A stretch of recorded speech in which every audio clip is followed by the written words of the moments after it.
Well, Jim, last night, much like AEW do their media scrum after the pay-per-view events, WWE did one, sponsored by Slim Jim, after the Survivor Series War Games. At least nobody got their feathers ruffled.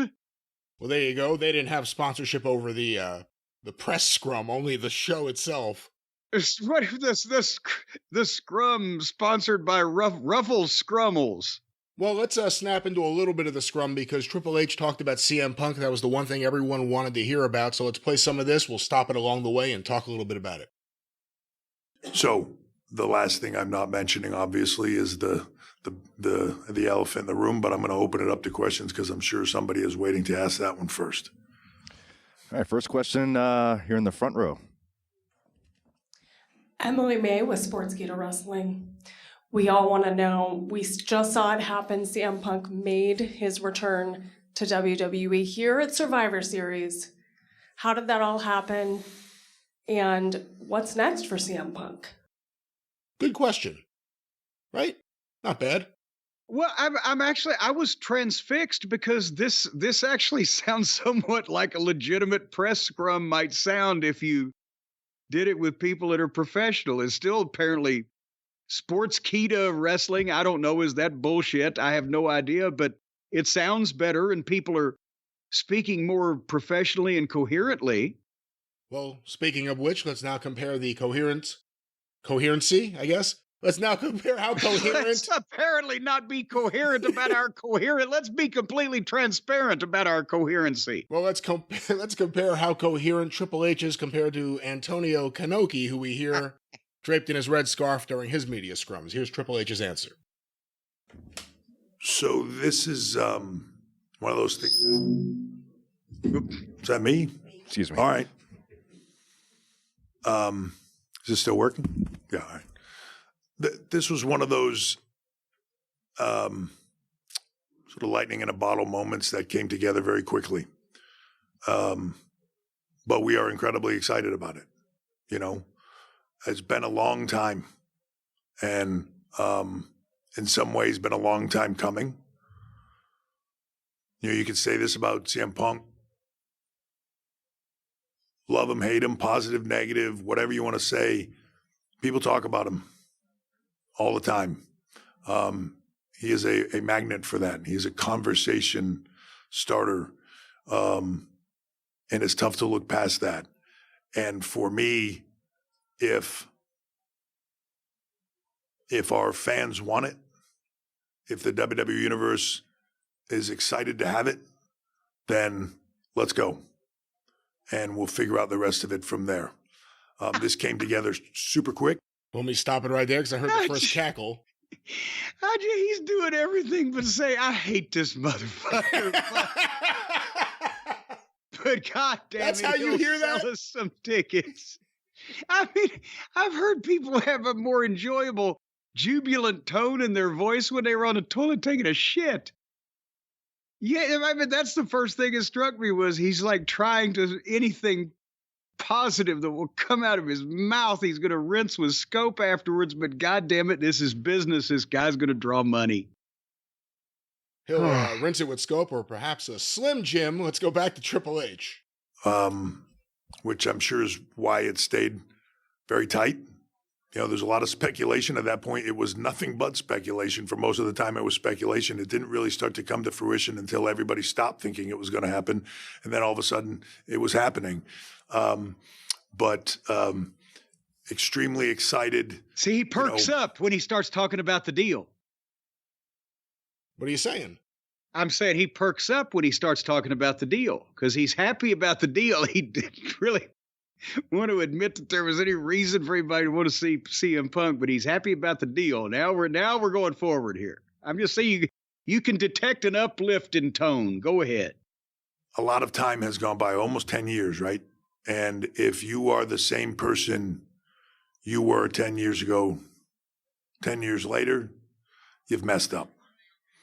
Everybody grows. Everybody changes. And I'm a different person. He's a different person.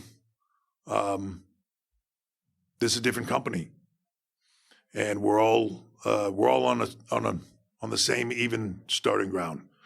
So we stop it there. That was an excellent point, I think, by him.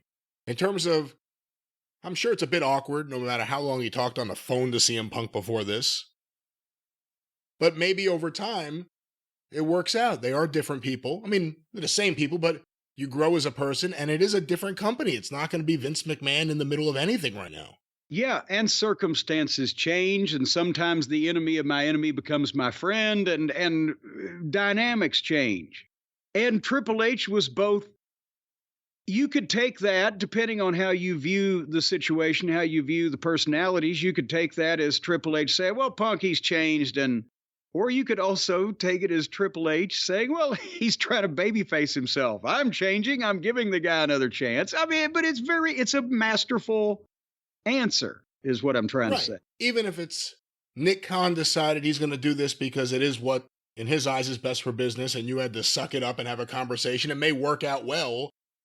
He's certainly spinning it well, no matter what it is. Well, and also here, one of the rumors going around a while back, several weeks ago, was that, well, we've heard CM Punk is to meet with the WWE board of directors. And I don't even think you and I talked about it at the time because it was so preposterous. And then I kept seeing people for a while talking about it on Twitter. But remember we did a show about this. Well, I think when we said, when Uncle Dave denied it would ever happen, we said that that would be the first thing we'd say if it was going to happen. But if there wasn't any deal of that kind in place at that point, and this came together quickly, it still makes sense that nobody knew, because the only people that would need to know would be CM Punk, would be Nick Khan, would be Triple H, and whoever their immediate stooges are, right? And Punk has shown that he's old school, and he kept a masterful kayfabe on his debut. I admire that. Remember, we've talked about it. I did a few of those in my time. People were shocked about because goddamn kayfabe. Don't tell anybody.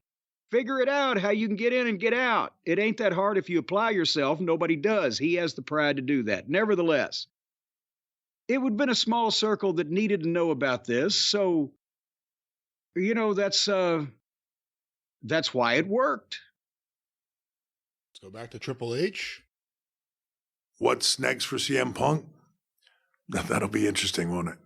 Yeah, I'm interested to see that myself. I know whatever it is, it'll be talked about. It'll be exciting, and it'll be a thrill ride for the. Yeah, just wait until Ace Steel bites Bruce Pritchard. That's what I'm waiting for.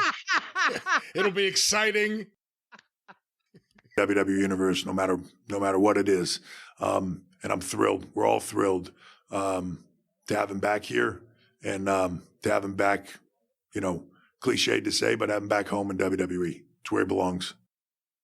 That is kind of their mindset, going back to Vince, right? No matter, unless you're like Nails or David Schultz. Yes. This is your home. No matter what you've said or done or wherever you've been, at the end of the day, this is your home. That's what he said to me when at the Hall of Fame in 2017 when I first saw him. Well, it's good to have you back home. I don't know if you've always considered it your home, but but that was his terminology he would use. Okay, either like welcome home, back in the family with the estranged, or strange, as the case may have been, individuals that he reconciled with that had been a part of the company. In most cases, as you said, there were some deviations or deviants or whatever. But now I'm hearing also that let the games begin, not the war games, but the speculation games as to who's pissed off for a work and who's pissed off for a shoot. Well, Jim, we have a little more from Triple H, and he takes a question from momentarily one of CM Punk's biggest reporters, of course, Nick Hausman, who's been on the CM Punk beat. Well, let's go to this. Thank you. Hi, Nick Hausman, House of Wrestling. Just to kind of follow up on Emily's question there, how much of this was something that you were pushing for as opposed to TKO was pushing for and Ari was pushing for? Obviously, the dynamic has shifted a lot. There has been zero push from anybody past WWE You know, it's myself, Nick Khan. To be honest, very few people knew about it past that. And, you know, it's a funny thing now because all of a sudden there's like this mystery entity behind WWE. I think a lot of people are interested to kind of know how that dynamic is working. That's why I asked it like that. We're doing our thing. And we're trusted to do our thing and trusted to do what we feel is right for business. And I gotta be honest, I'm probably the top people at TKO were watching the show going, holy, you know, yeah, it was a good thing, right? So it's a crazy cool time right now in WWE, and I think fans can feel that. There's a lot of energy, a lot of excitement, and I'm ready. Let's run through a wall. You know what I mean? Let's do this and do it in the biggest way possible, and just keep building on what Vince McMahon made into a global juggernaut for 50 years. And if I have anything to do with it and have any say in it, we're going to make it bigger than it's ever been before. Let me stop it there, Jim. A couple of questions for you. One, in general, what do you think of Triple H's performance here versus a Tony Khan at a media scrum, or just his performance in general here at the media scrum? And secondly, is this the dream TBS scenario that never happened? Having owners with a lot of money who are willing to sit back and let the wrestling people do their thing? Well, let's not get too optimistic or excited. They still had the Ruffles and the Slim Jim commercials in this thing. I think that's going to be a part of this new ownership all over the place. They're going to have they're going to have Slim Jims up their ass, the boys are. But first of all, Triple H compared to Tony Khan. Triple H sounds like the wrestling version of Dana White. He's not cussing. And at the first part there of his answer, it sounded like he was trying to struggle for words that wouldn't get him in trouble when he was basically trying to figure out a way to say, hey, we made this decision, not the fucking higher ups that you're talking about. And old Pismo there asking a question, it kind of fired up a little bit at him. Yes, something like this. Who is the head of the whole goddamn schmear now? Ari Emanuel? Ari Emanuel, yeah. Okay. Isn't this hasn't he been quoted or reported as wanting to put people in positions and jobs and let them do them? Yes. And I believe that's what he has done by and large with the UFC and Dana White. Yeah, so I don't think that every time Dana White signs a fighter that, he necessarily runs it by Ari Emanuel. I don't think that Nick Khan or Triple H every time, maybe if it's The Rock, maybe Ari wants to know, right? Just because of all the cross-promotional fucking shit that might go on. But otherwise, he's letting him run a fucking company. And it's not like that Punk had to go before the board of directors, which was preposterous. And now here's the Brooklyn Brawler board. What do you think about him? They don't audition fucking wrestlers before the board. And by the very nature of wanting to have surprises and wanting to create talk, and Triple H being able to impress upon these people the idea of having surprises and keeping things secret in wrestling, a small group of people that need to know and they can move quick, that's better. It helps. The childish blabbermouths in AEW can't keep anything a secret. They tattoo their goddamn Social Security numbers on their foreheads. Did you see Matt Riddle's tweet? Oh, yes. And I retweeted old Vince McMahon's thoughts account. I find hilarious at times. And because Riddle said something to the effect of, well, yeah, if you think I was a problem, good luck dealing with the guy that was 0-2, and good luck there. And McMahon's thoughts tweeted back, well, he's he's 0 for 2 in the UFC, but he's undefeated in drug test, you fucking idiot. Yeah, Matt Riddle tweeted that, and then he ate a bunch of ecstasy and heel hooked a porn star.